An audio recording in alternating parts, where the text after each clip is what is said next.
isama-sama mo pag mapunta kayo dyan sa labasan para na-expose din sila sa mga tao. Masanay din yung mga yan. Tinatawag nga sila dyan, mga mayabang daw ay. Sinisiraan na kami dito. Sinisiraan kayo? Oo.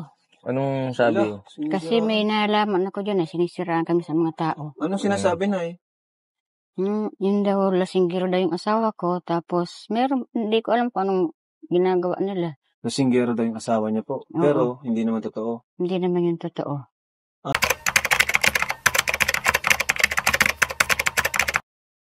So yan, good morning, good afternoon, and good evening po sa lahat. Ito muli ang inyong lingkod, Batang LU. Nagbabalik para magbigay na naman po ng isang opinion at reaction regarding nga po dito sa tatlong magkakapatid na sobrang mahihain guys. And dahil mayroon po tayong mga bagong malalaman tungkol sa pamilya po nila, dahil for the first time na nakailang vlog na rin si Kalinga Prab tungkol sa kanila. Pero ngayon lang, nagsalita si nanay, nag-uumpisa na po siya magsalita regarding sa mga nangyayari talaga sa pamilya po nila, At yan ay malalaman natin mamaya-maya lang. At bago tayo tumuloy dun, ay huwag po natin kalimutan mag-thumbs up at mag-subscribe. So, sa mga hindi pa nakakapag-subscribe, guys.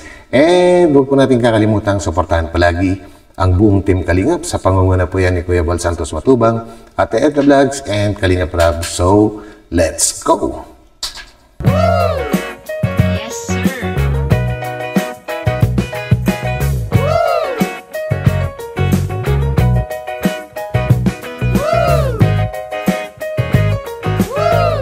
Hello po, gandang araw po. Hi, Chris. Uy, very good. Isa pa, kaway ka pa. Hi, Uy, Chris. grabe. Galing. Ayan, asan po yung iba? Andito sa loob. Anong sabi nila? Dito ka, Nay. Kakausapin na daw nila ako, Nay. Nag-usap na kayo, Nay? Hindi pa. So, Nay, good morning po. And una po sa lahat, gusto ko lang po kayong kumustahin, Weekly po tayo bumibisita dito, kada week. So, kumusta po ang update po sa kanila, Nay? Okay naman. Okay naman. Ano yung sinabi nila nung nakaraan nung pagkaalis po namin? Wala naman silang kinikwento sa akin. Wala naman. So, kasi ngayon ay gusto ko po silang pagupitan po. Opo. So, sasama po namin sila. Nay, pati po kayo. Ano po? Opo. Okay lang po ba, Nay, na siguro ay magbihis na po sila. Ano, Nay? Opo. Ha? Pero bago yan, pakilala ko muna sila sa mga kasamahan ko, Opo. Sila Joms at Eds, saka si Dan. Punta mo dito.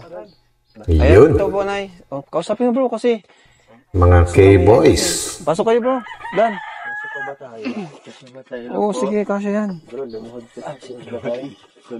Dito ka, tayo ka lang dito. Dito ka. Sige po. Siyempre kayo nanay mo na. Hello, Nay. Ako po si Jomar po. At ikaw po. Ano pong pangalan mo po? Chris po. Ako si Jomar po. Kuya mo. Kabayo. Handshake tayo. Hello. Ikaw yung panganay? Sinong sunod sa'yo? Bea. Bea? Hello, Bea. Handshake tayo? Hello? Ako si Kuya Jomar. Bea. Hello? Handshake tayo?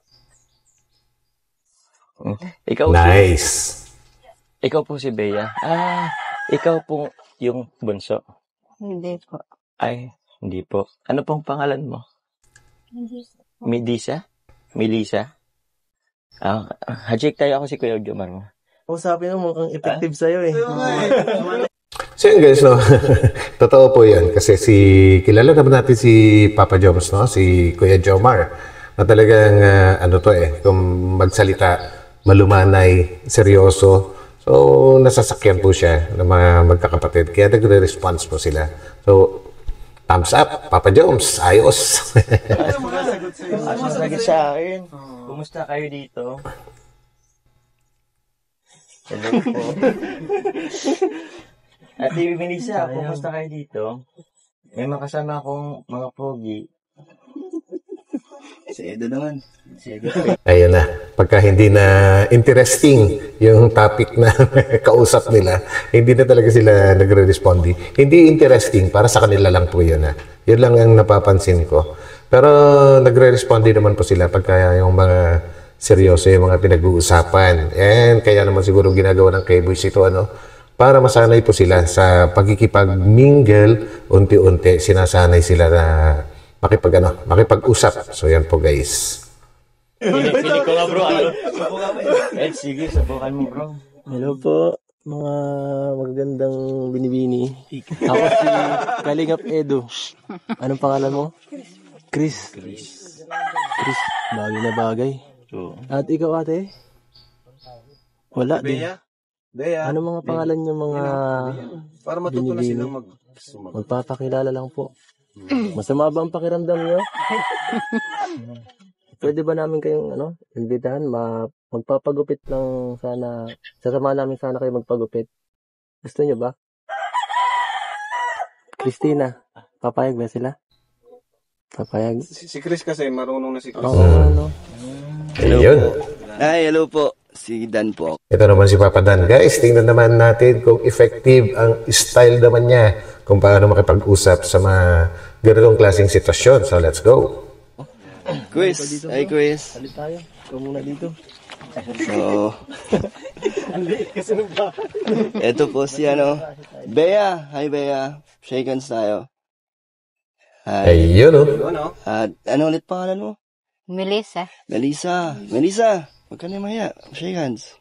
Ayun, ayos. Huwag kayo mahiya kasi kami dito, mababait naman kami na gusto namin kayong maging maging komportable sa amin. Kaya, papagupit na sila insan. So, meron pa dito isang magpapakilala sa inyo. So, yun po si Papa Dan, guys, no? At isa rin sa mga kilalang soft-spoken. Kaya, ayos din ang strategy. So, ito naman si Michael. Yan. Tignan niyo kung... Hello, Chris, magandang umaga. Si Kuya Miko ito, or Michael. Yan. Sumasagot na siya, Kuya Rab, no? Si Bea, hello Bea. Bea, shake hands tayo. Yan. Masanay ka na sa mga pogi. Hello, Papakausap po sa inyo. si Melissa. Hello, Melissa. Tara, shake hands tayo. Yan, para maging komportable sila, no, sa atin. Balita ko, sasama kayo ni Kuya Rab, mapapagupit daw. Sama ba kayo? Ayos. O kasi kala ko hindi sasama dito. Ako ang magugupit sa kanila dito.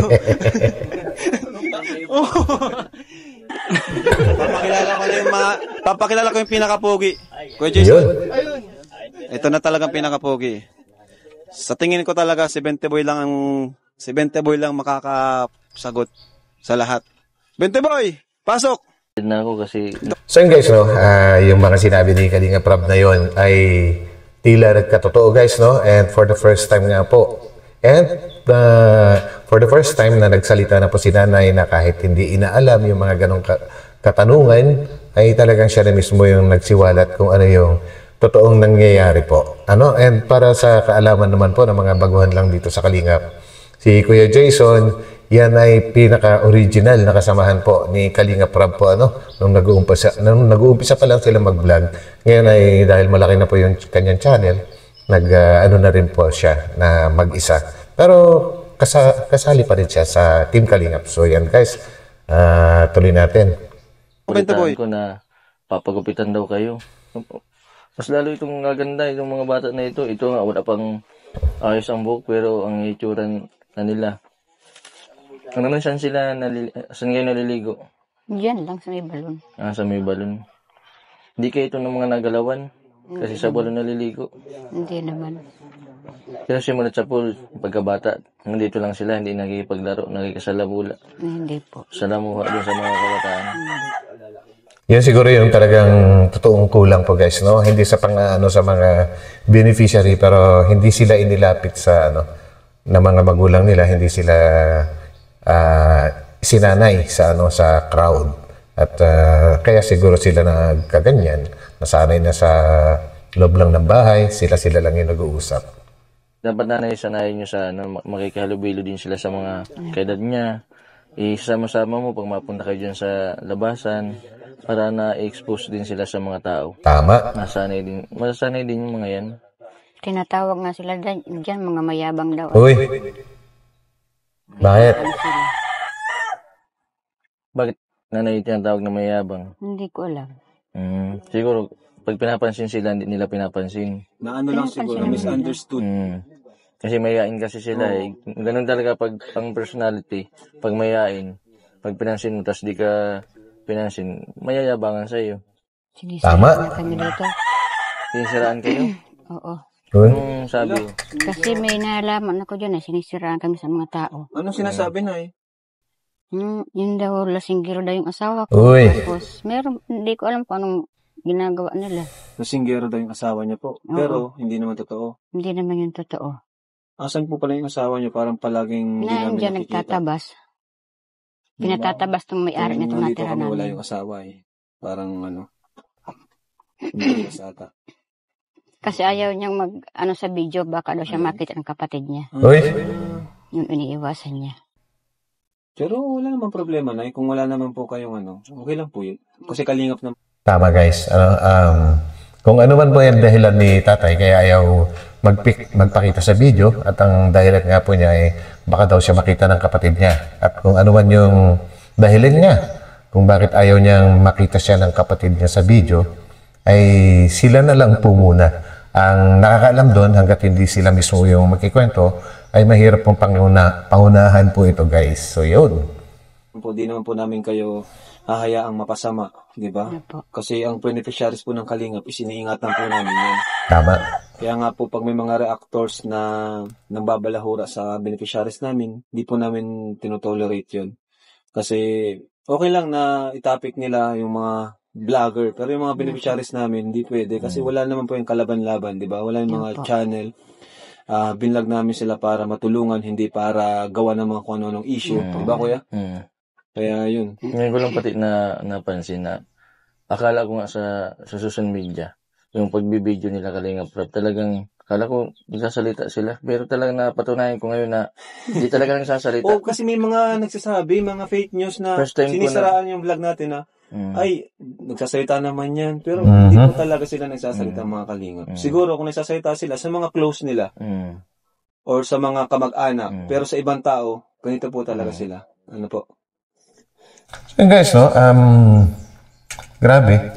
Kumbaga yung sinabing lasinggero daw si tatay nila, hindi naman po malinaw guys kung kailan sinabi yun, no? Kung nag-start ba yan nung binablog na po sila ng Kalingap o dati pa. Kasi kung yan ay nangyari noong natagpuan na sila ng Kalingap ay maaring sinisiraan sila gawa ng siguro may mga naiinggit. Pero kung dati pa nung wala pang Kalingap ay yun, ibang rason na naman po yun siguro. At wala naman silang dapat kainggitan sa pamilya na ito dahil napaka-deserving naman po silang matulungan dahil napakahirap nga po na sitwasyon nila. And ang concern po talaga ng Kalingap dito guys is yung matulungan yung mga bata, yung mga dalaga pala guys, yung mga magkakapatid na yan, no? Para sanayin na makipaghalubilo ulit para makabalik po sila sa pag-aaral. Yan po yung purpose ng Kalingap, hindi At kung ano man din yung purpose ni tatay, kung ano man yung rason niya, dahil ayaw nga niyang makita siya sa video, ay yun, huwag po natin pangunahan yan guys. Kaya mga sinasabi ni Kalingap Rab na mga ibang reactors na actually meron po talaga guys meron po talaga mga gumagawa ng kwento na fake news. So yun, sana madala na sila and alam ko kinausap na rin po kinausap na rin po ni na Ate Edna, mama ni Kalingap Rab, yung mga gumagawa po ng ibang kwento. So yan guys. Kaya nga po ginagawa namin best namin na masanay po sila sa ibang tao. Lalo na sa mga pogi kagaya ni Kuya Jason. Sabihin nyo na, kailangan nyo ng 20. Ng 20 ako dito. Tigil mo, 20 ka siya. Magic, namiss na yung 20 mo ay. Walang 20. Ay, wala. 100 dito. So, regarding sa 20 na binabanggit po ni Kuya Jason guys, dyan po siya sumikat bilang isang vlogger. Kasi bawat nakakausap niya dati, binibigyan niya ng 20 kaya tinawag po siyang 20 boy. So yan po, sa mga hindi pa po nakakaalam. Nay, sige na, pabihisin nyo na po, Nay, para magsamahan po natin. Sige, bis na kayo, Chris. Ayun. Para mamasyal tayo ulit. Ayos. Grabe, ayos. Ayun, mga kapasyal niya, may bumili ng Hindi, nung hindi pa kayo pumupunta dito, minsan dito, binibili yung pulot ng pili. Yung per kilo. Ayun, nakunan ko lang, sabi nung nagbili, minsan daw, nagbenta yan sa kanila, yung tatlong magkakapatid, pumunta yan doon. Halos magkakalahating oras na, nandun yan sa may tabing ganyan. Galit na yung bumibili. Kaya sabi nga, ano ba, magsasalita kayo? Hindi. Kung hindi ko yan bibili. Umalis na kayo dito. Yung pinagalitan niya nung mamimili ng pili. Kasi hindi nga talaga nagsasalita sila. Kaya Totoo pala talagang ano na. Oo, nagtataka ako. Kawawa din yung tipong gusto lang naman nilang kumita. Pero nahihirapan sila kasi nga sobrang mahihiyain sila. Oo. Pero gusto nilang magkaroon ng pagkakakitaan. Oo, pero hindi naman kasalanan yun nung bumibili. At Hindi naman alam nung bumibili na hindi po talaga kasalanan. nagsasalita ng mga ganyan na akala niya basta lang ayaw magsalita. Kaya yung nagagalit na yung bumibili. Yun nga po, Ibig sabihin ano ba, magsasalita ba kayo o hindi? Kung hindi ko yan bibilhin. Kaya yan po mga kalingap yung mission natin. Na baguhin sila, na matutunan nila yung pakikipagkapwa. Bata pa naman po sila, sigurado. Matututunan din po nila yun. Sa tulong ng Team Kalingap, pati po kay mga viewers, mga suggestions nyo po ay ginagawa po natin. Kagaya ngayon, pagupitan daw po. So, yun po, pagugupitan po natin sila. Yes, Ayun, let's go na guys! Sige na po! So, ayan, Nay! Dito tayo ngayon sa Beauty.Glow. Ayan po, ambassador Philips Vocal Gummy Jack. Dito po si Jack palagi. So, let's go. Mapag-ayusan po natin. Uy, tara! Tara dito tayo. Nakaka-excite naman. Dito. Let's go. Gusto ko pong mapagupitan po sila. And siguro kung may treatment pong kailangan, basta yung hindi naman po siya ipapa-rebond, yung madali lang po, mabilis lang po. Yan po. Kasi yung buhok niya, may afterwash effect or mga soft lang type. yung kayo po, basta may treatment, basta gumanda po siya kahit yung pang araw-araw. Pag may afterwash effect, sir, malilasan po lahat ng dryness niya, tapos mag-uunat yung buhok niya. Hindi afterwash effect tayo. Sige So may po. treatment talaga yun, may gamot, May gamot, yes po. Yes. Okay lang, maghintay ka. Mga ilang oras yun? Siguro ko, sir, mga 2 to 3 hours. Ay, ang tagal pala nun. Tagal po. Hello, ma'am. Ma-start na po tayo sa procedure, ha? Ma-shampoo na po tayo. Okay lang? Okay na po? Go, go, go. Dalawa na muna po yung una. Pwede po? Sige po. Dito po tayo, ma'am.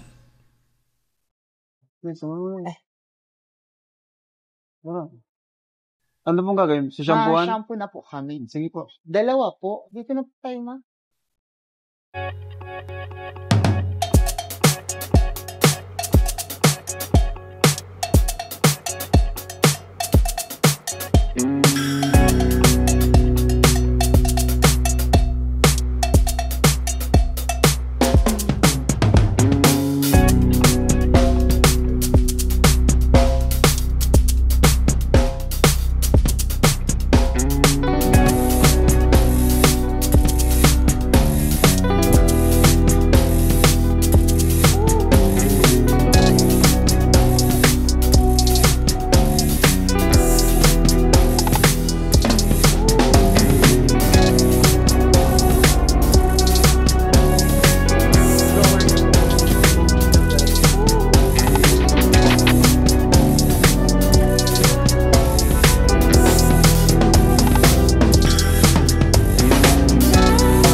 Ay, wow!